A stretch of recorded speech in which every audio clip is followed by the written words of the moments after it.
Hoje, 26 de novembro de 2018, estamos iniciando o nosso Uniesportes desta segunda-feira, uma segunda-feira que vem já com a definição e o título por antecipação do Palmeiras.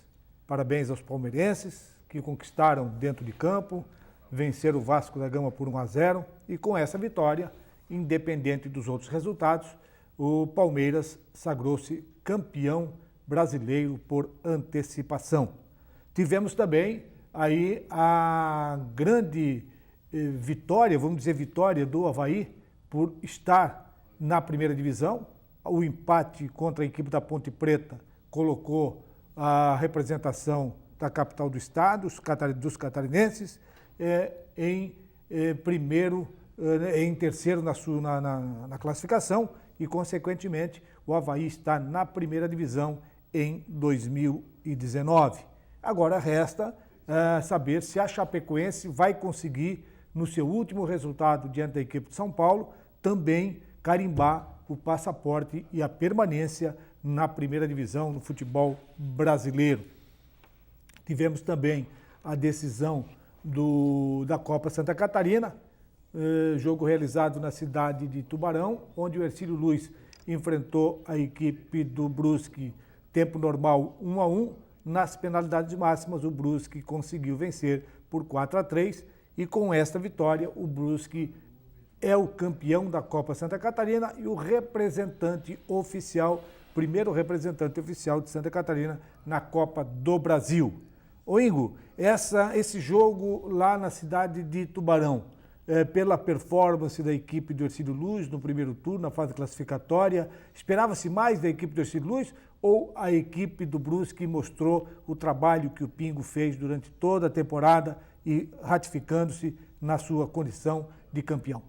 Boa tarde, Elad, boa tarde a você da Univale. E realmente acreditava-se já nessa situação do Brusque ali em termos de resultado. O Brusque é uma equipe que já vem há alguns anos atrás na formação, com o próprio técnico Pingo, que vem se mantendo aí no trabalho até essa última partida agora contra o Hercílio Luz. O Pingo, ele realmente está indo embora para o Caxias do Sul. Já foi apresentado lá na cidade de Brusque o novo contratado, que é o Paulo Baier, é o novo técnico do Brusque.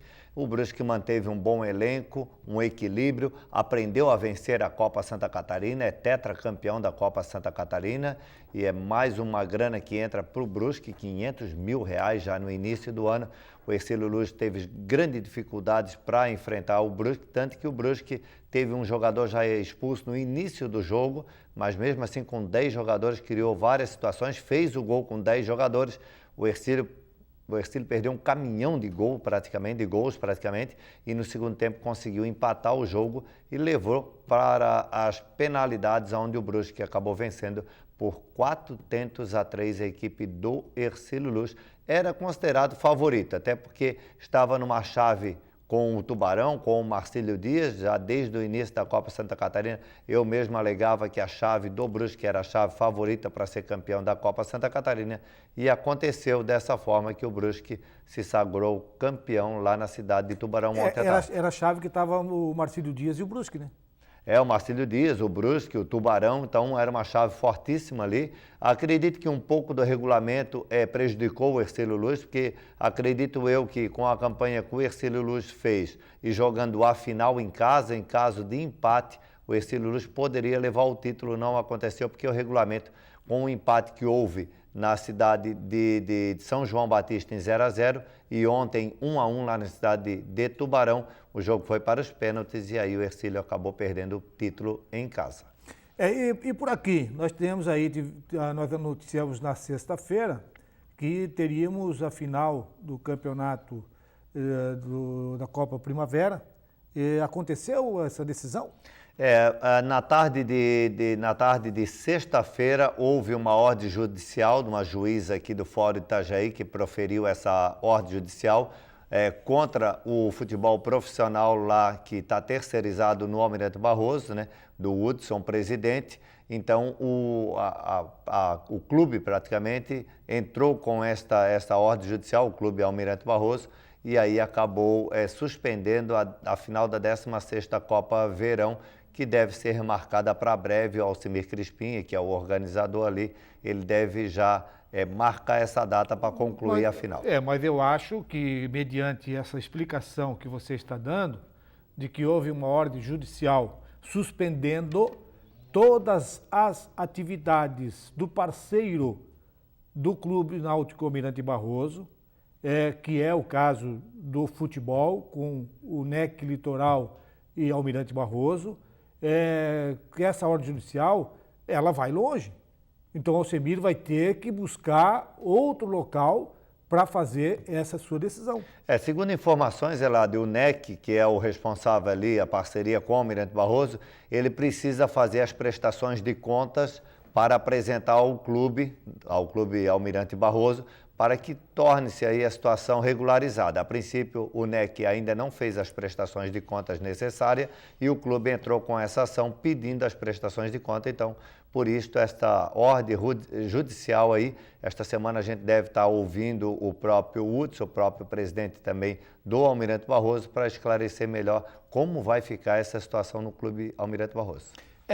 O que se via aqui, o próprio Anacleto, e amanhã o Anacleto vai estar aqui conosco, o próprio Anacleto, ele já várias vezes levantou, os conflitos que estavam havendo ali no acesso dos sócios, inclusive o Clube Atiradores, que vai ficar até o final de dezembro lá no Almirante Barroso, usando as dependências do Almirante Barroso. Ali aconteceram vários problemas. Eu que tenho o meu irmão que faz parte do Sexta-feirino do Atiradores e que frequenta lá as dependências do Almirante Barroso, do Camilo Mussi, eles foram pegos de surpresa com uma autorização ou uma determinação do administrador do clube, que seria o Hudson ou a sua administração, de cobrança de estacionamento ou de acesso com seu veículo no estádio Camilo Mussi por parte dos sócios, que era o caso do Atiradores, que o Atiradores eles pagam uma quantia referente a 100 sócios, para que os sócios do Atiradores possam ter os mesmos privilégios que tem o sócio do Almirante Barroso, em função até da construção que a construtora que está fazendo aqui, estou fazendo aqui porque o Atiradores é aqui do nosso lado, que a construtora que fez toda a reformulação no Atiradores também fez essa benfeitoria lá no Almirante Barroso, no Camilo Mussi, e essas benfeitorias vão ficar para o Almirante Barroso. E aí, então, essa briga não estava acertando. Inclusive, eu tive informações de sócios do Atiradores de que tiveram ressarcimento da taxa de estacionamento que tinha sido cobrado deles. O Almirante Barroso, aí o Lilo estava reembolsando para o Atiradores. Tem muita coisa que precisa ser esclarecido. Essa debanda aí do sócio do Almirante Barroso, o Almirante Barroso praticamente está zerando o sócio ali. Hoje, de um campeonato que antes de 15, 20 equipes, que era o campeonato interno do Almirante Barroso, no momento o campeonato conta com 6 equipes. E assim não tem, hoje o Almirante Barroso ele não tem mais do que 100 sócios, ele tem menos do que 100 sócios. E ele pegou um momento muito difícil. Ele pegou o momento da inauguração de um clube Atiradores, como você falou, que é um clube assim impressionante. A gente vai ter em breve a entrevista do presidente do Atiradores aqui mostrando o novo clube. Então o Almirante Barroso é um momento delicadíssimo, porque ele perde os seus sócios automaticamente já para esse novo clube que vai abrir. Então eu acho que vai haver uma reversão de clube. O que seria um Atiradores antes vai ser um Almirante Barroso hoje. O que seria o Almirante Barroso vai ser um Atiradores de antigamente, ou seja, um clube assim com poucos sócios e praticamente desativado. Mas eu acredito, Ingo, que esse impasse que você nos traz agora aqui, que está existindo judicialmente entre a diretoria do Clube Náutico Almirante Barroso e a diretoria do futebol Almirante Barroso, e esse impasse, resolvido esse impasse, eu acho que as coisas vão ficar mais tranquilas. para ambas as partes. Ou se eles acertam a situação do que eles têm que fazer, porque se houve uma reclamação da diretoria do Almirante Barroso, do Clube Náutico Almirante Barroso, é porque faltavam, como você bem falou também, a prestação de contas, e isso tem que ser feito. Eu acho que o prejuízo maior vai ser do clube. Eu acho que o clube não vai ter como reverter esse prejuízo maior, que é a perca dos sócios ali do clube. Muitos sócios ali foram perdidos. Mesmo que estabeleça a situação, o futebol profissional, através do presidente Hudson, vai jogar a Série B, vai continuar o seu trabalho que vem fazendo, mas o clube, a associação realmente... Mas nós temos que saber, Ingo, nós temos que saber ao quanto entra esse montante de prestação de conta. O que está acontecendo de prestação de conta? Para você ter uma ordem judicial de que para-se tudo enquanto não resolver lá a situação da prestação de conta. Então, o Hudson vai ter que buscar a prestação de conta de tudo aquilo, inclusive esse assunto lá da cobrança de estacionamento, dos sócios, dos atiradores e tal, isso tudo entra no pacote. Então tem que ser explicado tudo isso. E não vai ser fácil. Para caminhar judicial, vai longe esse negócio aí, porque vai ser tudo através da justiça, né? É complicado? É complicado, é muito complicado. E por aqui, pro lado do Marcílio Dias, alguma novidade? Já está confirmado que começa essa semana a apresentação dos jogadores do Marcílio Dias ou ficou para o início de dezembro? Começando lá de fora para dentro, as obras lá muito aceleradas, principalmente em termos de vestiários e arredores ali do gramado, o próprio gramado já bem verdinho, já quase... Mas eles não vão usar o gramado agora nesse primeiro contato. Não, o Marcílio deve treinar fora do Gigantão ou só em janeiro. Só em janeiro. Agora com essa situação do Almirante Barroso, provavelmente deve treinar no Robertão, lá em Camboriú. O prefeito Volney também está fazendo vamos dizer assim, uma união junto ao Marcílio para favorecer os campos amadores aqui da nossa região, para liberar para o Marcílio Dias treinar. Então deve treinar em alguns campos amadores aqui de Itajaí. E com relação ao elenco, amanhã começa já os trabalhos ali no estádio, vamos dizer, do então, estádio Ercílio Luz. 27 de novembro de 2018, inicia a pré-temporada do Clube Náutico Marcílio Dias? Isso, inicia a pré-temporada hoje com 14 jogadores. Essa tarde deve ter mais alguns nomes. O último nome foi o goleiro Douglas Baldini, tem 22 anos, então o Marcílio agora fecha com 3 goleiros, Douglas Baldini, Luiz Carlos e o Tom. Ele tem o lateral... O Tom é o mais velho. O Tom é o mais velho, é o mais experiente. O que seria normal o titular. Mas é aquele negócio, né? Tem que fazer por merecer. Tem o lateral direito Rodrigo, zagueiro Rogério, o Igor, Léo Rigo e o Wallace. Os volantes Daniel, Jonathan, Feitosa e apresentado finalmente o Luanderson. Atacante o Levac e o Anderson Ligeiro. Então, só lembrando que a gente estava na expectativa do Luanderson, que era ex-Almirante Barroso, se apresentou ao novo contratado do Marinheiro. O Luanderson? O Luanderson do Almirante Barroso, ótima aquisição, excelente jogador, então uma qualidade muito boa, na minha opinião, sai jogando muito bem e desarma muito bem. Forte dele não é muito driblar não, porque o drible dele acaba se complicando, mas é um ótimo jogador. E a comissão técnica do Vaguinho já está definida? Quem é o Teco continua como seu auxiliar técnico ou vem outro auxiliar técnico? E quem será o preparador físico do Marcílio Dias? Eu acredito que a comissão deve se manter a mesma que estava na Copa da Série B, e na Copa Santa Catarina e na Série B. O treinador de goleiro também é o Rodrigo, que veio do Corinthians ali. Deve se manter Teco, Gelson, então deve se manter esse pessoal. O Gama é o gerente ali, junto com o Gelson, então a comissão deve se manter a mesma. O próprio Vaguinho não tem esse costume de trazer toda a equipe da comissão técnica com ele. Eu acho que ele vai se manter o que ele fez na Série B.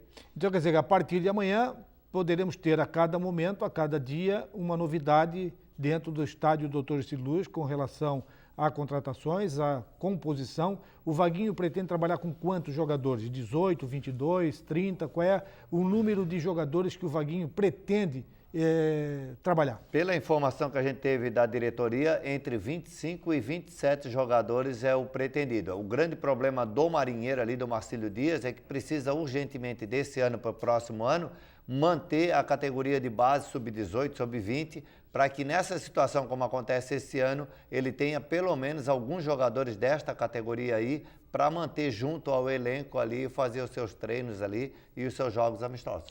Então nós vamos ao intervalo e na sequência nós vamos falar sobre o Campeonato Brasileiro, a ascensão do Avaí à primeira divisão e a expectativa se a Chapecoense permanece ou não na primeira divisão para 2019. Voltamos em seguidinha.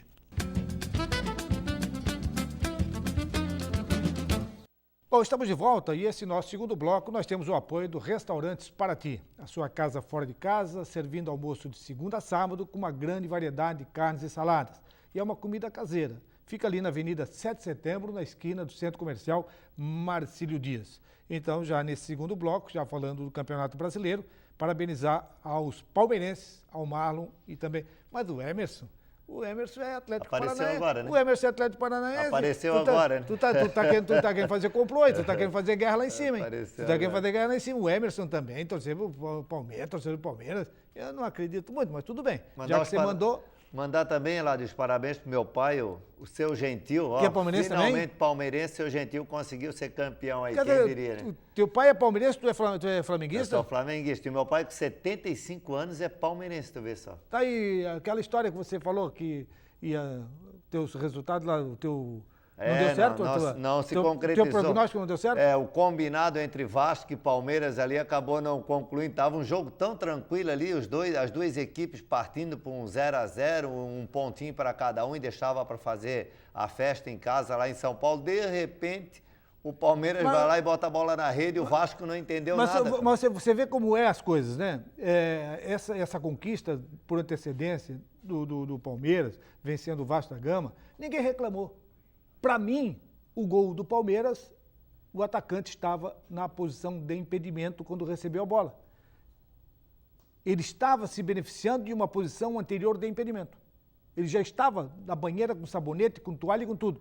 Aí a imprensa do Rio de Janeiro, a imprensa que estava cobrindo o jogo, disse que foi lance normal, que foi o segundo lance. Mas só que nesse segundo lance ele continuou ainda na posição de impedimento.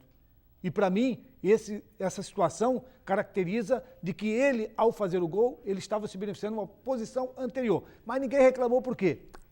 Porque o Flamengo perdeu as esperanças de chegar a brigar pelo título na última rodada. Elad, e assim, a gente que comenta, gosta de futebol, nunca teve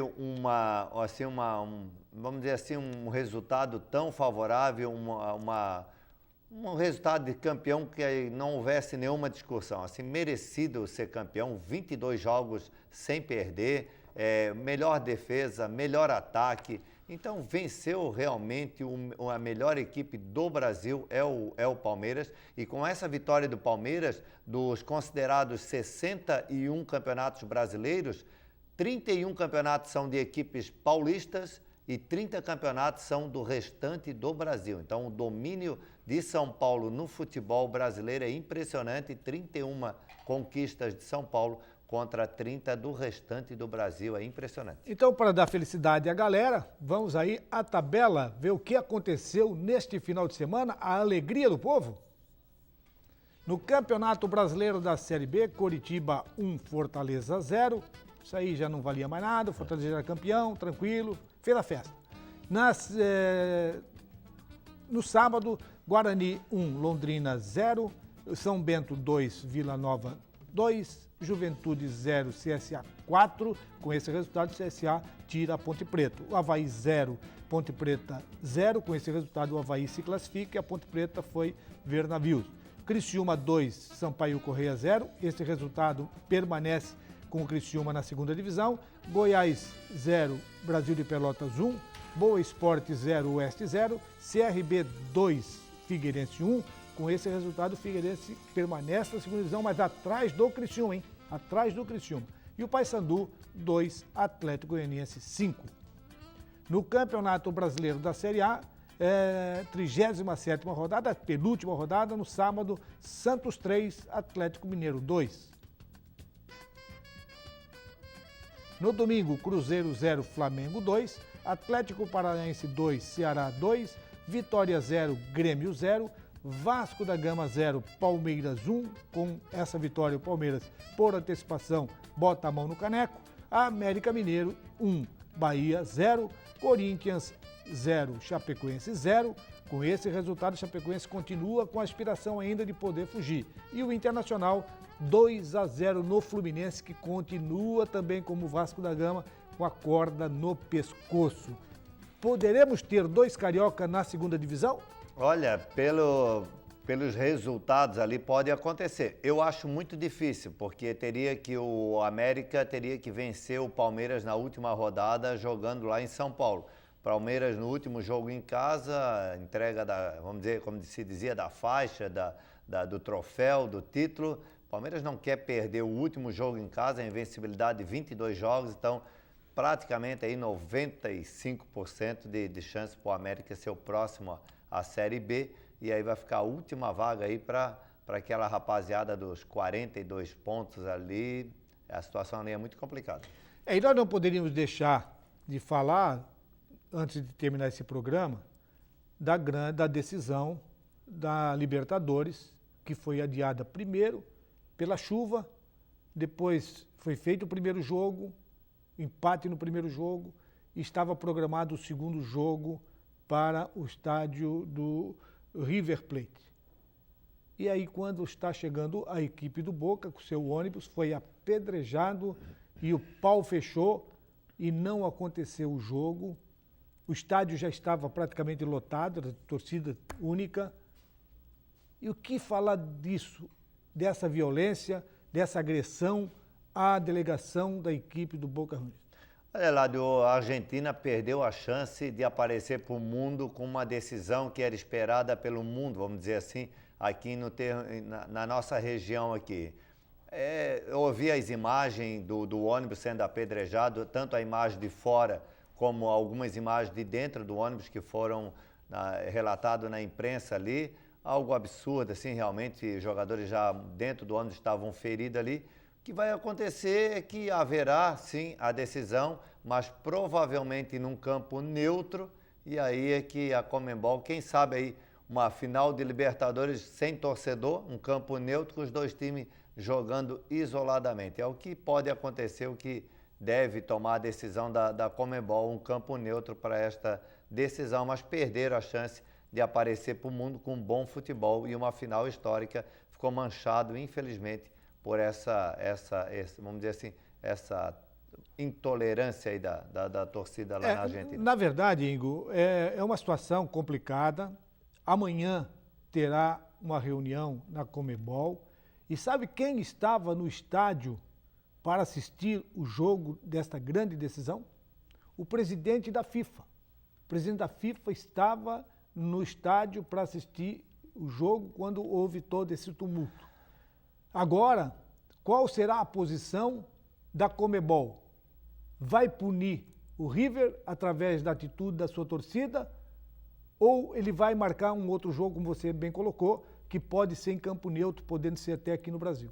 Realmente é lamentável, ainda se agrava ainda mais com o presidente da FIFA no estádio aguardando. Eu vejo você comentar isso, eu lembro das finais, das semifinais, dos jogos da Champions League lá, que eles participam muito, principalmente o presidente da FIFA, e aí tu vê todo aquele clima da Champions lá, a final, toda a estrutura, toda a organização.